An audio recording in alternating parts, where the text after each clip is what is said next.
Welcome everyone. This is Adam's place. Adam will arrive soon.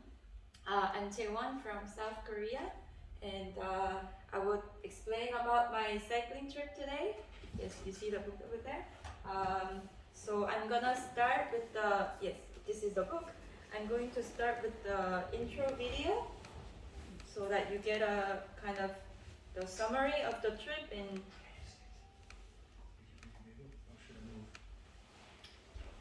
2 minutes.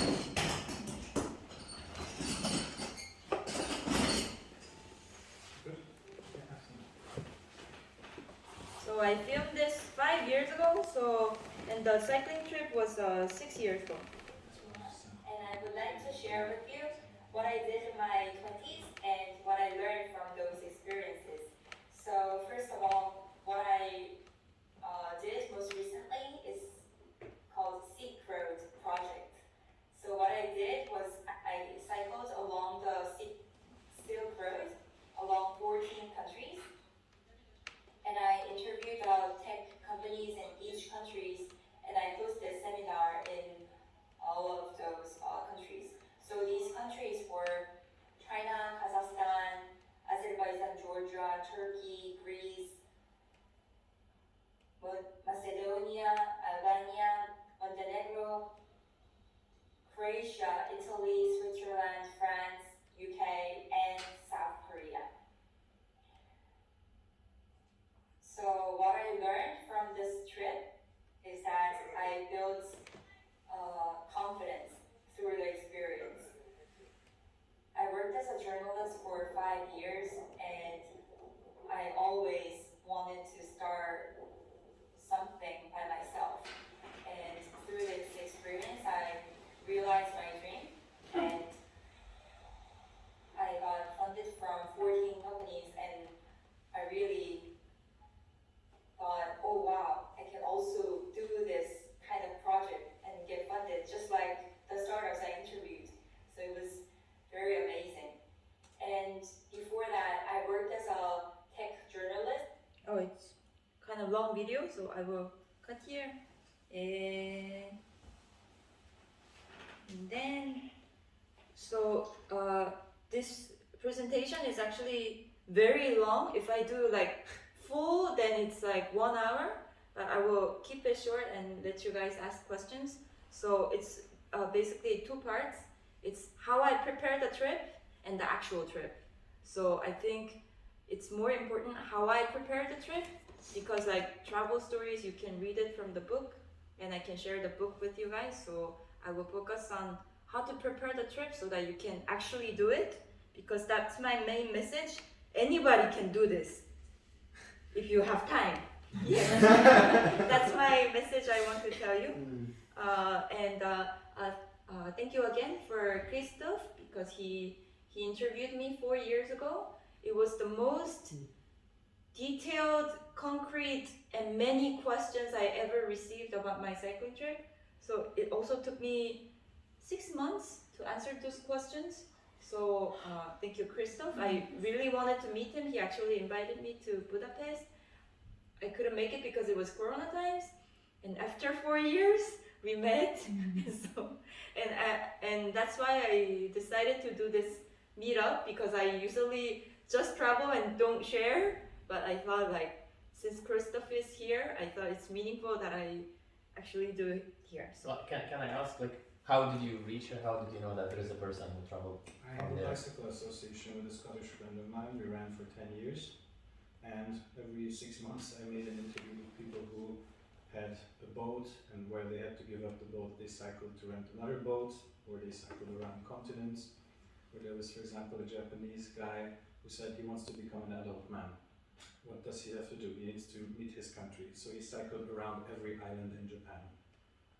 And then this took 1.5 years, and then he told me the story, and I recorded it or something. But this was just for the people to get engaged in Hungary, because here cycling was forbidden for some time. In the 20s, when cars came to be a popular thing, then bicycles were overtaxed because they are the dangerous parts of the road. And then in communism, it was about that only the poor factory workers have bicycles, and you cannot have a car if you're not a party member. After the 90s, it was a thing for also, the communist past, so people wanted Western cars, and cycling just started 10, 12 years ago here as a non-subculture. Interesting. I was boosting the community with people like her, like, look at this, it's real, you can even travel continents. Wonderful. Sorry, Ah. long answer. Thank you. Mm. So yes, I will tell you guys how you can actually prepare physically and also economically. So to give you a summary, I started in June 2nd, 6 years ago, and I finished in January 26th, 5 years ago. And I started with my Chinese friend, and then I came back alone, and then I started with the sponsored bike, and I came back with the Italian bike, and I started in summer and finished in winter. So that's in summary. So this is about what I did in the past. I worked in Israel, Silicon Valley, China for years, and it was at some point I felt I'm like in a comfort zone in my company. I didn't have the passion I used to have because the company was very small and now it was very big, and I felt like this is the right time to make a transition. But since I was always working with laptop and phone, always riding airplanes, because I was journalist, I thought I need to get away from what I'm used to. And for me, that was the speed. So I thought I can maybe go travel or try out another culture, another language, but this time I don't travel by airplane. I take the slow method, which I chose was a bike. So that's how I decided to do this trip. Oh, and by the way, after the trip, I moved to Berlin. I lived there for 1.5 years. That's when I was talking to Christoph. And then I did master's. It was like 1 year in Berlin, 1 year in St. Petersburg. And then the war broke out, obviously. And so the professors asked us to leave the country because the border might close. And that's how I moved to Switzerland with my boyfriend, and we got married, and yes, we live in Switzerland at the moment. And I'm here for the vacation, yes. So that's kind of summary. So the question is, what do you seek for in life? I think this is a very important question because my name means seeking for origin. So I was always having this question. It's like, what do you daydream about? I was always daydreaming about world trip. When I was journalist, like whenever I have free time, I was just always thinking about traveling. So it was something that I always wanted to do. And why I chose cycling trip? Because I met this, I didn't put the picture. I met a Colombian guy who said he's gonna cycle from Shanghai to New York on a bicycle. And I met so many CEOs for past 6 years, but that was the coolest idea I ever heard. I thought it was very primitive, but it was so amazing. It's like, once I interviewed him, I was like, oh my god, this is so cool. I wanted to follow him, but he really wanted to do it alone. So I knew that I should start it myself, There is no other way. I should start myself. And I thought only rich people can do it, but actually he was very poor. And I thought only like old enough people with a lot of experience can do it, but he was just my age. So I had no excuse. So after he started his trip, 6 months later I started mine. So that was the motivation. So that's how I set the brand Silk Road, because my name is Chaiyuan in Chinese. It means seeking for origin, and it's like seeking the road on the Silk Road. So that's how I named it. And I had 3 missions on the trip. cycling from Seoul to London, and interviewing one CEO in every country and holding a seminar in every country. So basically, I did this kind of meetup every country I visited. So how do you do it? Firstly, I'm not like super healthy woman. I noticed by health checkup that I had some problem on the knee and the heart, but I thought like, since I'm young enough, I think it will be okay. So I just started, it will be okay. And about the bike tools and all the gears, I first just talked to my friends. I have a crazy idea, I want to do this bike trip. And then my friends started to give the stuff they don't use. So I never had my own bike, for example. I was using the city bike always.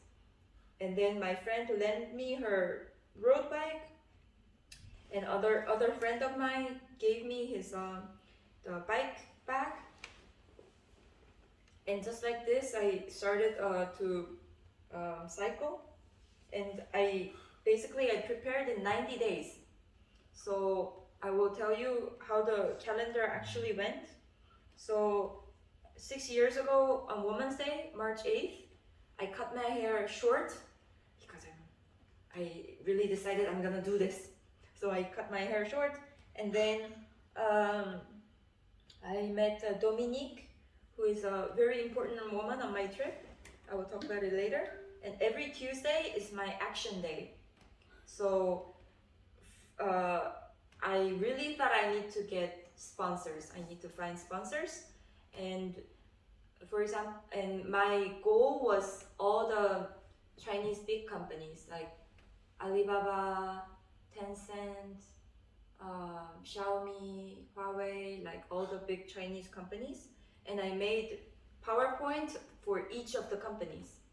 And I sent the PowerPoint on every Tuesday. And if there's no answer for 1 week, and then if there's no answer, I ask them, I send them a reminder on Monday. If they still don't answer, I move on to the next company. So just like that, every Tuesday there's a question. Did you get funding from Alibaba?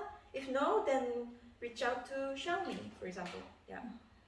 So I joined this cycling club, and it was mostly guys, like guys, and I was always the last one. I was very slow. So, and in the cycling, he's Adam, by the way. Hello, Adam. Yes. So yes. So I just got the hang of it, of like cycling with other people, but I didn't get so frustrated that I'm the last one, and of course I lost the group, so I had to come back alone with the bike, but for me it was just getting used to the habit. And then on this bike club group, I met a woman named Dominique. And how I met her, I introduced myself. Hello everyone, I just got into the bike club.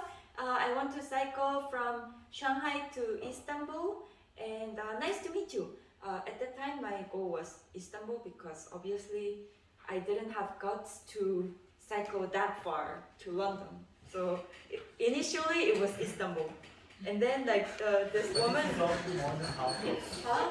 It's already more than half. No, it's like 2/3. It's 2/3. So, and Dominique invited me to her house, and this was the turning point. I went to their house and they gave me some stuff they didn't use. And then they told me, this year we decided to cycle from Shanghai to England. And then I'm like, oh my God. And they were 60 years old. This couple, they're 60 years old. And so I'm like, I was really shocked. And then like, if 60-year-old can do it, I can do it too. So just because of this couple, I stretched my goal to England. Yeah, really. Initially, I didn't plan that long. So yeah, I joined the cycling clubs. There's a little island next to Shanghai, Chongmingdao. I did the cycling trip in the island. I went to the cycling clubs. I joined 6 times only. No more, no less, 6 times. I did the spinning. I went to spinning classes. No more, no less, 6 times. Yes. No, really, you don't need to train so much. You're gonna cycle every day, so just don't get stressed. Just know that you can cycle. You know, like don't get stressed.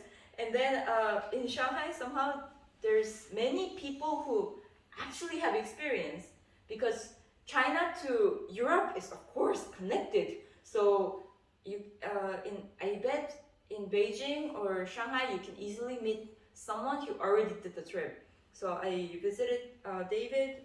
He traveled cycles from Spain to Beijing. So I was asking him for advice. And then actually I spoke to none of my friends, like not even my family. I just spoke to the people who would give me constructive feedback, not like my female friends who's like, that's crazy, just don't think about it. No, I just, this is a Korean group association in Korea. They're all, as you see, they're old people, like 50 or 60s. I'm the youngest one in the group. And I presented them the idea on 13th of March with the presentation, and they got so shocked. They gave me like so much feedback, like, oh my god, it's so dangerous. Like they gave me, but some gave me some constructive feedback, like how are you gonna get money? You need to ask for like big companies. So because of their feedback, I could make even more like systematic plan for the sponsors. So being a journalist in China, you get super network. Like I knew I had email of C-level of like Alibaba, Huawei, Tencent. Yeah, so I had many contacts and I was very optimistic. So my plan A was to get sponsored from a Chinese big company. Plan B was like Korean company, my origin. Plan C was crowdfunding from everyone. And plan D is to use my money. So I started from A and then it goes down to D slowly. Yeah. And also it was very tough to find someone to go with me. Wow. It's really, wow. It's like I tried to talk to my healthy looking friends in Shanghai. Like I tell you kind of this plan. And of course, when I first talk about it, they're super excited. Like they react as if they're gonna do it. But actually, if you meet them for a dinner or tea, after thinking, I think that's too crazy. I cannot give away my job and flat, blah blah blah. And after 20 people, I almost gave up. And then I had this business trip to Shenzhen. And I had a couch surfing friend, like couch surfing hangout friend in Shenzhen. And I met him for dinner and I didn't expect anything. I just like eating the dumpling. I told him I'm gonna do this. If you're interested, you can tell me. And he asked me to give him 1 week to think about. So after 1 week, I actually asked him, that was 4th of April. And he said yes. And then he said like, okay, I can go with you, but you need to find a sponsor many enough so that they can also sponsor me. So now it was like even more, the project got even bigger. So at this point, I figured out no Chinese company is interested in me. So I started to think about like Kickstarter, crowdfunding. Like, it went down to plan C. And then like, this is not gonna work. I need to get help from Korea. So I went to Korea to get funding. That's like 60 days before the departure. And so, yes, this is the moment he said yes, but I need to find the funding. So the initial investors were not companies, it was individuals. So it's a Korean CEO of a Chinese learning platform, CEO of a game company, and then like Chinese investor. And this Chinese investor was like so cool. I just texted him, Jason, I'm going on this bike trip, and he says like, wow, Eva, that's very courageous. And then he just sends digital money worth like, I think, 1,000 euros, just like digital money right away. I was very touched. Yeah, and then, okay, so you might say, Eva, you have networks, but I don't know any CEO around me. I tell you also trick how to talk to strangers and get what you want. So here's the bike fair in China every May in Shanghai. And you just tell them your plan. So you just bring your business card. So like I brought my journalist business card, and I just like, I'm gonna cycle from Shanghai to London. Can you sponsor me 2 bikes? And then mostly people think I'm crazy, and really like they don't have a very good reaction. They ask their manager and something, but there are some people who are interested in the trip. And with these people, I take a selfie because in the bike fair, there's thousands of people. We need to remember each other, so I take a selfie. So selfies are very important in China. So I took selfie with 5 different CEOs, and one of them sponsored the bike. 2 bucks. Which one do you, 2 bags. Which one do you think sponsored the bike? Just one. Yeah. This cool person. Oh my god! I also think He's almost the first person to get it. Oh, so by the way, these 2 were Taiwanese CEO. He was not even CEO. He was like the manager, in charge of Shanghai. And these 3 were Chinese. And the thing about Chinese people, they say yes on the face, but if you actually talk to them on WeChat, you figure out it was just like not to lose the face. Actually, they had no intention to actually sponsoring, but Taiwanese people were quite cool. They both said they were really gonna do it, but it was much more trickier with this company because they had to send the bike from Taiwanese factory to Shanghai with a boat. So it was much more complicated, but they had a factory in near Shanghai, so that's why it worked out. So getting the sponsor bike is really cool. You just go visit the factory with the subway and then taxi, and then you come back with 2 bikes, and then you can grab any product in their factory display, and then it's all yours. So we grabbed a lot of stuff and a helmet, blah blah blah, and we even got a free bike repairing session, and we got 2 sponsored bikes. And so his name is Jianan, and he said he told me later there's one sentence that I really persuaded him. I told him, if you want to do something crazy, you should do it now. Especially before you turn 30.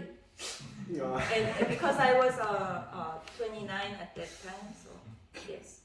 So what's really important is setting a deadline.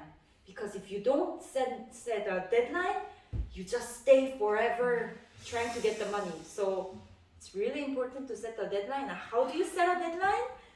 Farewell party. Because if you do farewell party, you must leave.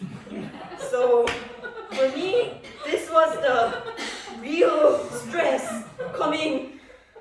Oh my god, I really need to leave.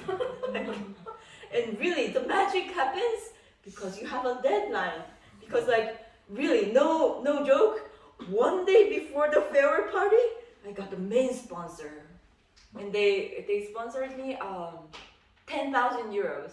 Yeah, it was a blockchain company in Shanghai, and she was very nice. And all the silver sponsored, they sponsored like about 1,000 700, yeah.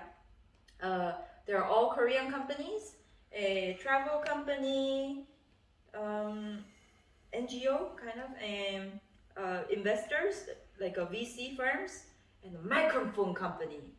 They gave me a karaoke microphone and asked me to sing a song every week. So I was cycling with 2 microphones. Oh my god, I really wanted to throw it away, but I had to keep it because it was sponsored by. So be wise when you choose the sponsor. These are the companies who didn't give money, just the products. So Kolon Sports is like Decathlon in Korea. It's the Chinese Decathlon kind of, and the bike company, and then the hard drive company from Taiwan. WeWork, of course, for the venue for the seminar, and then it's a translation company. And the product sponsorship is also cool. You just go to their shop, you just pick whatever you want, and then you get sponsored for free. So that's pretty cool. And that was the farewell party, and then yes, I really had to leave, and it was okay. Yes, I felt I found the sponsors, so it was okay. Yeah, it was chilled. So 30. This is 30 days before the departure. Basically 2 weeks before departure, Janan actually moved from Shenzhen to my house in Shanghai. And then we did the farewell party, and 1 week after we did the departure in Shanghai. This is a Dongbangminju, the Pearl Tower. And 2 days later was my birthday, and it was the best birthday party ever.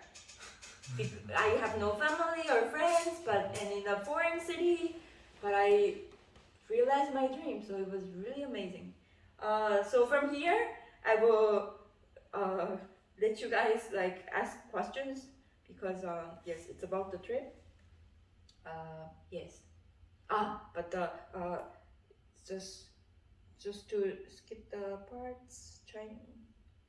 Yes, it's very long presentation from here. I will just tell you the highlights in the records. So for me, the treasure, or how should I say, the real value of this trip is all the memories, right? Everyday memories is the value of this trip. It's not the getting into the London. Really, that's just like one of like 260 days. That's not the highlight. Highlight is every day. Your pain is your highlight. So I made the Excel sheet of everyday records. So the date, the city name, the province, how many kilometers they do, accumulated, which friends helped me, are they from couch surfing or warm showers? By the way, warm showers is like couch surfing, but only for cyclists. And then what food I ate, the cycling road, was it shitty or nice, the observation of the city, and alcohol. Which alcohol I drank. You can see I drank like a lot. Yes, it's your cycling trip is 2 layers. Basically, from the morning you wake up, you cycle to the destination, and when you arrive in the destination, of course your host is super curious about your trip. So we drink wine, and then until midnight we talk about the tour. So basically from 6 p.m. to 12 p.m. it's a socializing with my host.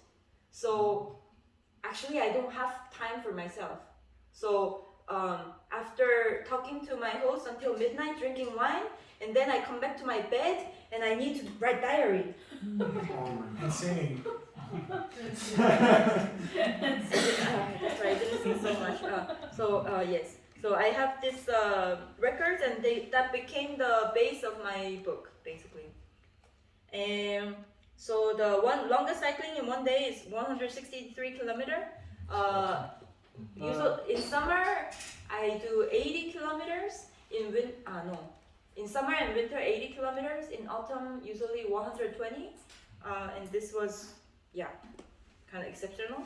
Hottest place 36 degrees in Kazakhstan. How steep Coldest. was it? Did you make a calculation, like the steepest parts, or? Yes, that also comes up. Yes. Mhm. And coldest place was in France because I was there in January. And I actually thought of coming to Hungary and taking the Danube river up to the Germany. But that year it snowed so much.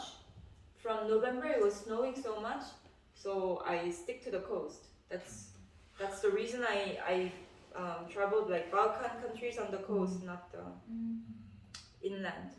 Highest altitude is in Dingxi, China, 2,200, and Turkey mountains were also very high. Most expensive hotel in New Haven. Yes. Cheapest hotel in China. Okay. Adam, I'm gonna tell you the truth. How much? Like really. For me, the most unfriendly place was in fact in China because I speak Chinese. And Chinese people don't trust Chinese. If you're a foreigner, they trust you more, but they don't trust Chinese. Really? And so they thought I'm a scammer. So I just, when I cannot find a hotel or hostel, I knock the door. I really knock the random door. I tell them, I can give you $10. Can I sleep over?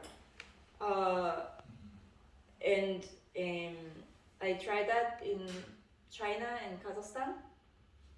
And in China, I was refused 10 times.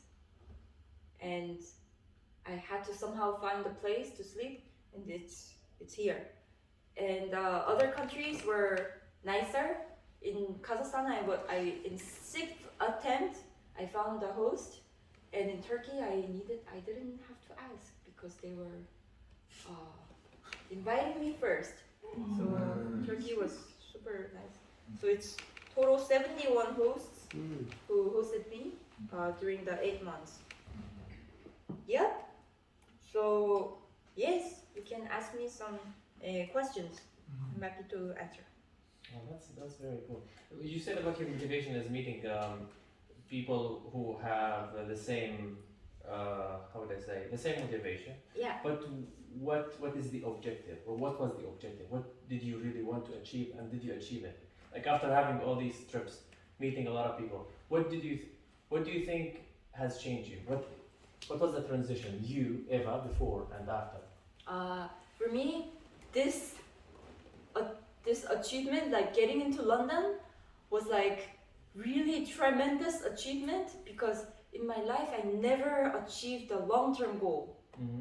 Like for Koreans, getting into top university is like their life goal. Like until age 20, your life goal is just to get into the top university.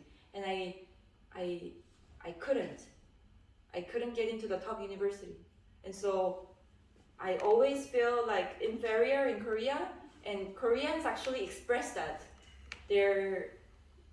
They realize that I'm not from the top university and they look down on me. So and also until that age, I never really achieved something I put effort for a long time. So this was for me something that I achieved, investing a lot of time and effort. So it was very, very touching, and it gave me a lot of confidence because now I felt it's not my company brand that makes me shine, or whatever conditions I have. I achieved it with my body and my strength, and it gave me a tremendous confidence. And it was also very touching, the friends who refused to go with me. There was a German guy named Ben in Shanghai. I actually used to like him a little bit, and I asked him to go with me, and he refused. And he later texted me, "Oh my God, Eva, I thought you would never make it." And he's not the only person. Some different people told me that. I never thought you could finish it. So yeah, it's hard to explain how you feel when you read that. Yeah. Like more confidence, Huh? more confidence, more mental resilience, more like. But it's not like, oh my god, I'm super proud of myself. It's not like that. It's something that like your trip is not really fancy. It's like in this bike trip, I'm always wearing the same clothes, you know? I never wear like nice clothes. And I'm wearing my glasses, I don't put makeup, when I arrive in the host place, I know I have a pretty profile picture, but like when I arrive in the host place, I have glasses, I have runny nose, and I'm like sweating. It's like my worst appearance, you know? It's like the trip is not fancy at all, but it's the process, you know? Yeah, it was very rewarding. I cannot explain, but really the trip, the cool thing is not the fact that I reached London. The cool thing is like, I went every day, like little by little. I think that's what's really cool. And I mean, for you guys, when you look at the Asia map, Eurasia map, like world map, for you it's 2D, but for me it's 3D, because I travel there, so I know exactly like how the road looks like and what kind of food they eat, what kind of people live there. It's really amazing. It's really amazing. It's like it's like now whatever the news and media tells you, it's not your main point of information. Like it's like you have your own information about the world, because you get to talk to basically, how should I say, you're meeting from the poorest people to richest people. You're meeting just average people on every 50 kilometers. If you think of that, it's actually really amazing. You get to meet like standard normal people living in this earth, and it's like you don't need media. You have your own point of view of the world. So yeah, it gave me a big transition. And how long did you stay like the most in each place you were hosted? You were hosted, or you were just in a hotel? So Yeah. how long did you stay the most and the least? Good in each question. place? So that everything depends on the situation.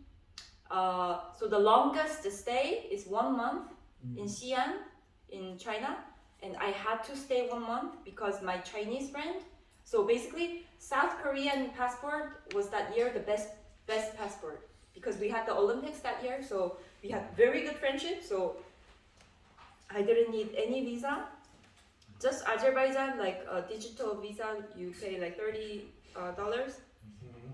And for he was a Chinese, and oh my gosh, like he had to apply for like 13 countries visa. That would be the Of same course. case for Turkish and even Yeah. more. Yeah, and so he had to visit all the embassy, and of course I paid all that money, and it only for his visa, 10,000 euros, and I had to wait 1 month until he gets all the visa of the countries. Can I add So, something? yeah. It's interesting that he could get it, because like if you apply for a visa, they usually investigate your financial security, and if you are not working because you are traveling, like you usually don't ever get it.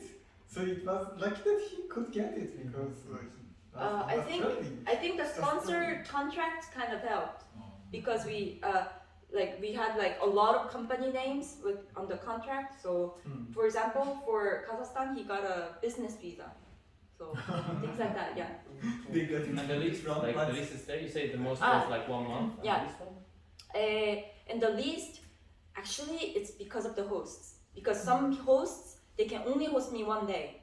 So even though tomorrow, obviously, it's gonna snow or rain very hard, I need to leave because I cannot stay here, right?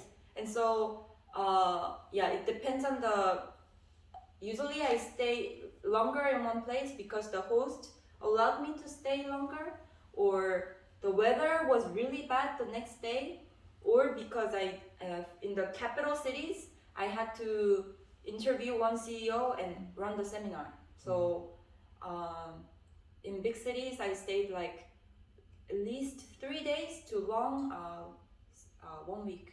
Yeah. Again, how long was the continuously you were like on your bike? Like how many hours without stopping? It's good. That's also a good question. So basically, when I cycle, I always give myself a goal. It's like, Eva, if you do 1,000 kilometer today, 1,000 is too much. If you do 100 kilometer, I give you an apple. Or if you do like 50 kilometers, I give you a lunch. So for me, it was always like Lunch. Food. yes, yes. I have two questions. So maybe 2-3 hours, just like Can I? Yes. Take back. So two questions. Let's separate. One is very physical and material, and one is super not. The easy one is first. You said sponsorship and money, but how did you pay at places? By card? And if you had a card, did you have many cards with different amounts of money? So if one is stolen, you still have 9 or 10 cards, or how did you hide the money you have with you? Basically, so the money got never stolen, and I brought I think I brought 2 cards, one Korean card and one Chinese card. But I almost never used the Chinese card. I was always paying with the Korean card, I think. Do you have it in your pocket or just? And then I never had more than 500 euros in the pocket. And and I need to tell you 3 things. Firstly, the Chinese guy I cycled with,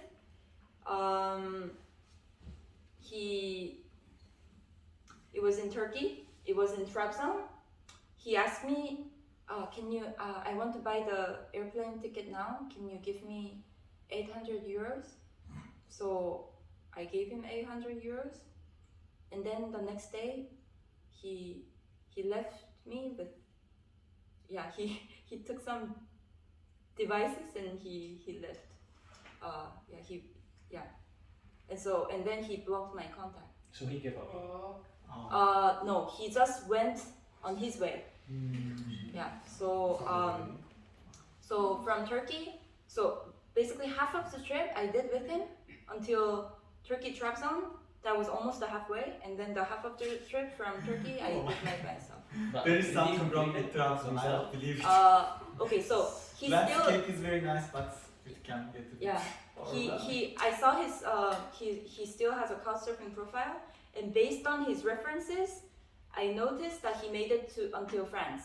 Okay. Yeah. But we took different routes, So- so we never broke into each other. We almost broke into each other by 1 day difference, because it was in Greece, and then my host was meeting different friends, and then one of her friends said, "Oh my God, I saw a Chinese guy cycling to London, and he stayed at my place, and he left yesterday." And I'm like, oh. That was a very shocking moment. Yeah. Like, do you know the reason? I don't know if I may ask you. Yeah, sure. Really, it's very simple. We had a lot of quarrel on the way. We had a lot of disagreement, mainly because we had very different mindset. So basically, for me, this trip, I identify myself to this trip so much. I was so attached to it, so I was very workaholic. So while cycling, and then we get to a hotel, and I'm writing the whole diary, and I was always working mode, because I had the responsibility of 14 sponsors, I really had to do this. I always felt it's work.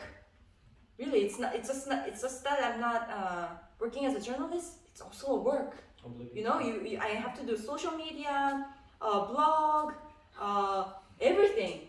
So I couldn't really fully enjoy the trip. It was always like, I must do this, I cannot give up. And for him, he never really traveled other country, so he wanted to enjoy. He played games and okay, that's just basic thing, but really, he was really expensive to travel with. It's not only the visa. He hated camping. He said I can only sleep in hotels. And then for him, cold food is not food. So this is not food, this is not food. He only wanted heated food from the restaurant. So he never cooked. He doesn't have the fire in his house. He always ate outside. So basically I wanted to eat just cereal and salad, but he refused it. So I always had to take him to the restaurant, So just like time in Xi'an, I was in Xi'an and he was in Shanghai applying for visas, I compared the expenditure. He spends 3 times more than I do. So it was really expensive, guy. So and on top of that, we were even not cycling together because I had a sunstroke in China. I had a sunstroke, and I had to wait until the sunset because I was getting dizzy looking at the sun. So from that day on, I woke up at 4 a.m. and I finished cycling until 12. And he hated getting up early, really. So what we started to do is that I arrive in the destination at 12 and I send him the location and he comes. So basically we were just sharing the hotel room, but really we were not cycling together. So it didn't make much difference. When he left, everything was very much the same. So and plus on top of that, he started to date his first lover in China online. So basically we're eating together dinner at a restaurant, but he's always texting with his girlfriend. So it's really, it made life way much more easier when he left. Have you talked to him since? No, he actually I tried to message him, couchsurfing, WhatsApp, WeChat, everywhere, but he blocked me or he intentionally ignores me. Basically. Can I have my second? And then Sure. I was doing a lot of sports in teens, 20s, and water sports in particular. So you swim a lot and it's very monotonous. Or I started a bicycle race, which is like 70 to 100 kilometers maybe, but not this. But what did you do with these 100, 120 kilometer trips when you started getting into a trance, sort of? Did you talk a lot to yourself, and what did you find out about yourself? From yourself? That's a good question. I guess I'm not so psychologically deep person. So yes, it's a really, you have a lot of time for yourself, and because also he took the Bluetooth speaker, so actually I started to sing on the road, and so I was talking to myself, singing, and everything that I was thinking, if it makes sense, I wrote into the diary. But it's not like I made a realization, eureka or something. It's just the thoughts that I can reach with my knowledge or memory at the time. Okay, what was the least experience during the whole thing? And the least favorite or and the most joyful or the best moment for you in the whole thing? Yes, actually it's on the last page of the book. There's the ranking. Basically, okay, I'm sorry, but for me, China was not very much enjoying because That's what I'm because hearing. like you know, I mean, you're cycling from Shanghai to the border, and you're crossing so many random cities. It's not the touristic cities. It's just villages or towns that you just need to pass because it's there, you know? So, and many Chinese cities actually look the same. The towns and cities, and actually this book, it talks about the 140 cities and villages I visited, and I need to describe each town and city, my impression. But somehow, for me, they're very similar to each other. It's only like the major cities like Shanghai, Nanjing, like Xi'an, Dunhuang. Then there's like cultural heritage sites and very nice things, but on between, it's just a city. There was no ChatGPT at the time. No. I mean, I tried my best. I tried my best to find the local famous restaurant or something special about this place. Yeah. So somehow I wrote this book, but So yeah. this is the least and the most. And also the road is very bad. The road, like you get more bike punctures in China every 2 weeks, and there's so many trucks, and there's so many what is this gas or bad air coming from the truck. So basically, in China, if you cycle whole day, you come to the hotel, your face is black. No, seriously, I took a selfie, and you cover yourself until here, and the sunglass, and then when you come back, it's like it's black over here. You make a very clear difference. Yeah. You arrived in a very crucial time, like before COVID, right? Wasn't Yeah. that 2019? Yeah, 2019. January. Actually, in Korea, it's February, so. Was that what you planned for initially? Like, did you plan really before, like, I will arrive to London at this specific date?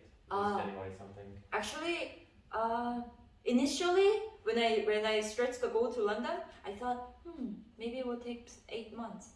And then, like, when I actually started the trip, maybe it can be faster, or it can be longer. But the game changer here was start of January. My mom called me and she said, it would be nice you come back the day of Lunar New Year. And the Lunar New Year that year was 2nd of February. And so in order to arrive in Korea 2nd of February, I had to push myself in France. So it was snowy, but I still cycled, and it was very bad because my bike got stolen in Milan.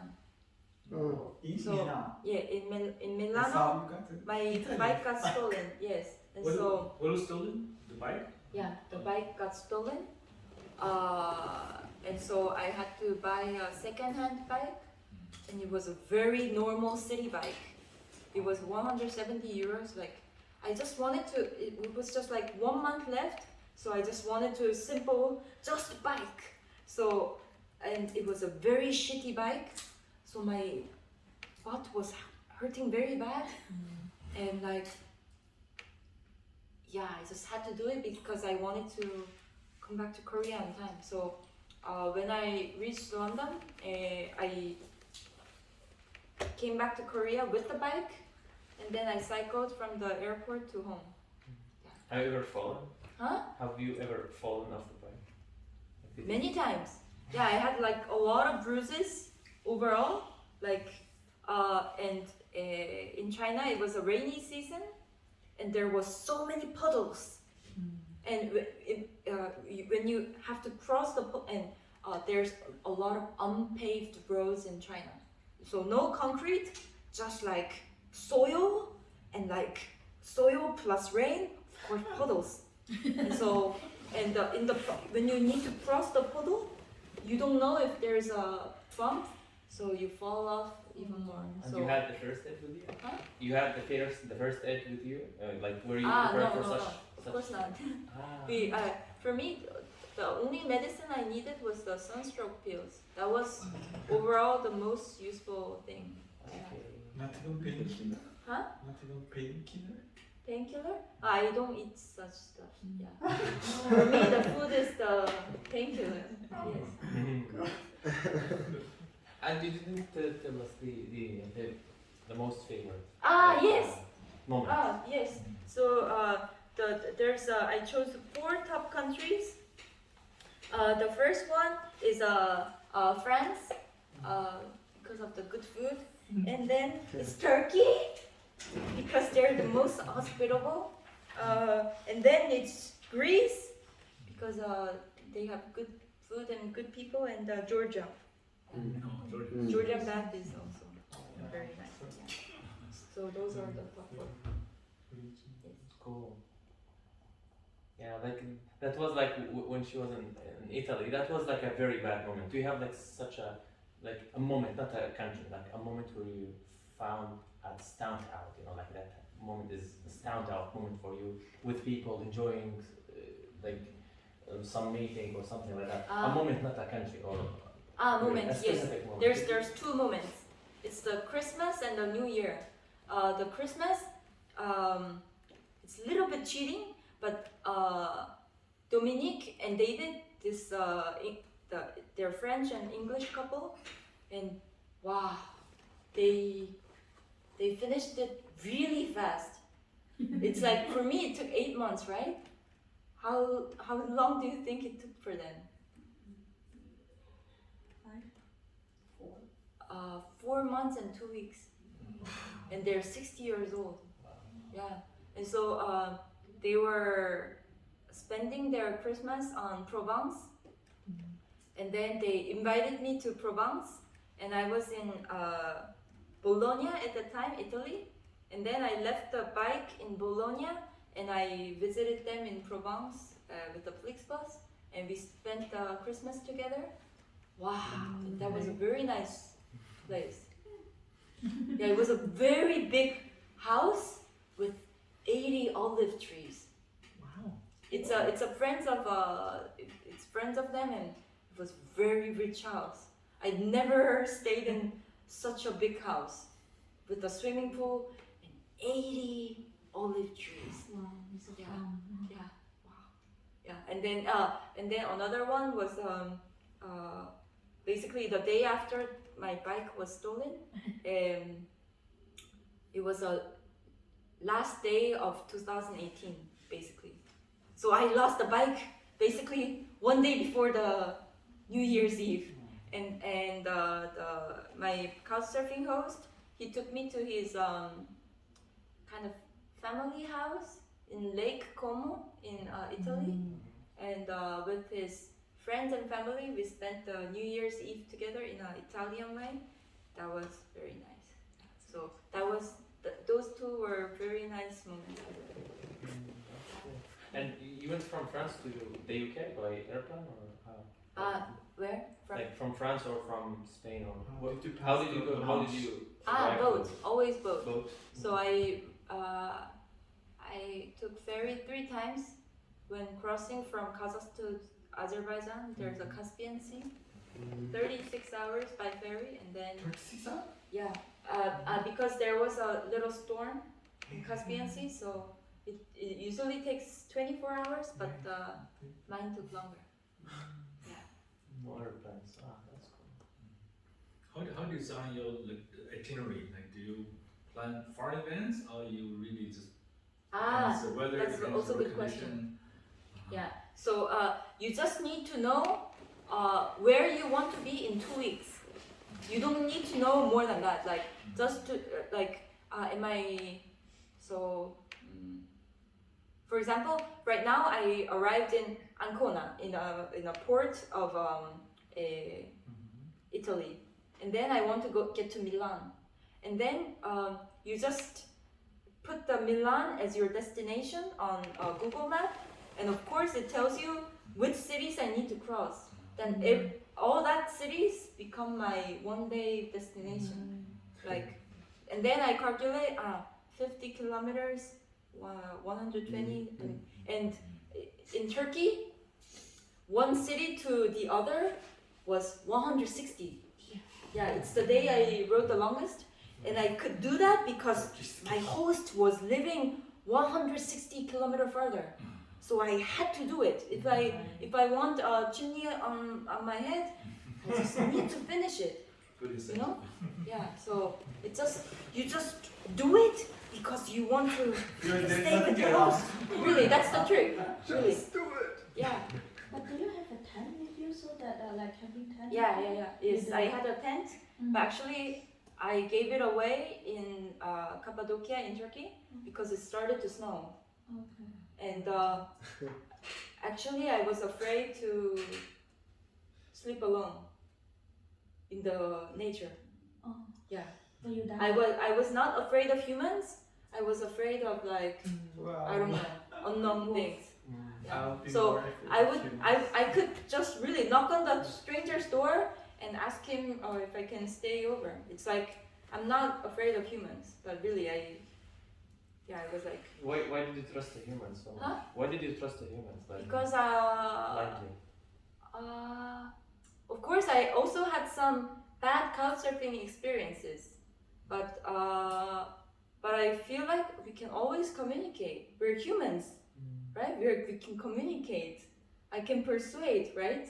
If they have bad intentions, I can persuade, or I can run away or something. You know, it's all experience, and so yeah. And actually, that year, I cut my hair very short, and some people were not sure if I'm guy or girl. Yeah. Big master. It helps. Yeah. Sadly, but yeah, it is because yeah, I know. Yeah, Turkish people are very hospitable. They're very hospitable. Yes, Yes. overall, but there are of course bad people and like some bad stories. The like with passerbys, etc. Actually, something like that happened in Greece. I almost got raped by it was a gypsy following me with a motorcycle, and I almost got raped, and then I managed to hitchhike. It was in the countryside at night, and I was still cycling because I couldn't get to the destination before the sunset, and then like really there was no cars or people around, and basically it was only him and me on the road, and he was with the motorcycle, so of course he was faster than me, and every time he was passing me, he was touching my body, and so really I was really freaking out, and so after he passes me, he hides behind the big tree and he watches me, and then he waits until I come near, and then he follows me from the back and do it again. And so really like Night. yeah, it's like, and then I really thought I need to get out of this situation, but really there was no one or no cars to help me, and I stopped on the road and I waited for a car to pass, and the two German cars, like really good ones, they passed me, and then it was very shitty, like 30 years old Turkish, by car. the way. Huh? These German cars are very likely Turks coming from Turkey heading to I don't know. Germany, like living in Germany. No idea. It was in Greece. And then, yeah, it was very shitty car, almost broken. And it was a Turkish guy, I think. He stopped the car, and I explained the situation, and we squeezed the bike on the back seat, and I stayed. It must be that. It's like Adam said last night that this was unimaginable, not for women or men or together or pilgrims, but altogether 200 years ago to 5,000 years ago, people were just stabbed by the road in the woods or somewhere. So this is a new age of driving Yeah. around experience. Thanks. Did you feel you were about to to give up at some point? Like, okay, I can't, because we have No, like, really. fluctuation. No, Like, really. Oh my God, this happened. It for me, I couldn't do it because of the sponsors. Really, I really never fully enjoyed the time in Europe because I arrived in Greece in middle of December, and it was raining so much. It was raining, windy, and it was not enjoyable. And in Croatia, it was even dangerous because it was like cliff, very steep, a lot of wind and like rain. So, wow, I thought I might have an accident because it was not nice to cycle. So that's why I took the ferry from Croatia to Italy, and when actually someone stole my bike, I was really happy. Oh my God, I have a very good reason to come back to Korea. Yeah, I thought about it for a moment. For 30 minutes, I thought about it. Because 30 minutes after that was my seminar in Milan. So I had 30 minutes to think about it. And then I thought like, all this is attitude.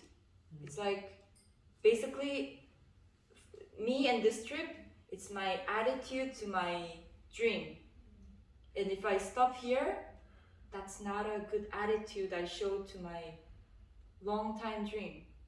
So I thought, I need to, no matter what, I need to finish in London. So let's get a second-hand bike. So I decided at that point. How was the moment when you arrived London, the last destination? Yes, I prepared a video for that. So when Anil comes back, let's watch the video. Yes, Okay, I recorded the video when I arrived in London. That's amazing. So, Have you been taking the weight from all your package? Yes. So when I started the trip, I think it was like 36 kilograms. And then I was giving away a lot of things on the way. And then when I finished, it was almost 10 kilograms or something, because I really gave away all the things. And basically, you see on the first page, these are the things I kept for myself. And other things that we don't see here, I gave it to someone else. Microphone stayed with me. Really, it was quite heavy. Yeah. What about your weight? Because you must have picked up a lot of muscle, which is very No. heavy. No, actually, this is the part that gives me a lot of frustration. I gained 4 or 5 kilograms, and to my Muscle is surprise, heavy. no muscles. No? It's like I came back to Korea, I did the health checkup, and then I did the whole body checkup. And then at the end of the checkup, the doctor gives you suggestion. And then the doctor says like, oh, I think you need to do some exercise. You don't have much muscles. Maybe you should start some cycling or... like, what? No, and it was also very stressful. Like my friends met me after the trip and like, I thought you lost some weight. Really? Oh my God, it was super stressful. So actually after the trip, I didn't meet much people. So after I came back from the trip, I didn't meet people for 3 months, and I just did very hard workout. And I lost like 6 kilograms. And then you showed them how you came back. You made a nice appearance for people to show. Yes, exactly. wow. Yes. Oh gosh. Yeah, it was very, very big stress. It felt like revenge. It's like betrayal. Yeah. Oh my God. But I know why. Because while cycling, actually you need to nourish yourself very well. Like, because if you're doing a lot of muscle work and you don't have like protein or carbs coming in, then it uses your muscles. Muscles. So it eats up its